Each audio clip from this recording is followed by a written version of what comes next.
દેશભરમાં નવનોરતા બાદ 10મા દિવસે દશેરાનો દિવસ એટલે રાવણ દહન, જેમાં આજરોજ રાજકોટ જિલ્લાના ધોરાજીમાં હિન્દુ યુવક સંઘ દ્વારા રાવણ દહન કાર્યક્રમનું આયોજન કરવામાં આવ્યું। રાવણ દહન એટલે અધર્મ સામે ધર્મનો વિજય, અસત્ય સામે સત્યનો વિજય, જેમાં ધારાસભ્ય જયેશભાઈ રાદડિયાના હસ્તે રાવણના દહન કરવામાં આવ્યું।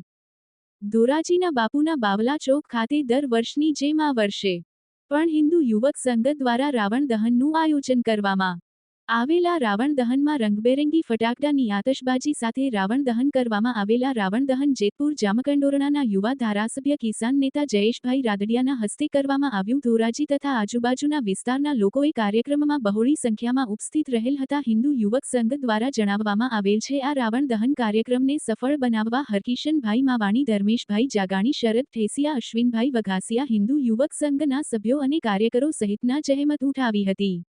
વિપુલ ધામેચા, ન્યૂઝ 14 ધોરાજી। આજે દશેરાનો તહેવાર સમગ્ર ભારત દેશની અંદર દશેરાના તહેવારની ધામધૂમપૂર્વક રીતે ઉજવણી થઈ રહી છે।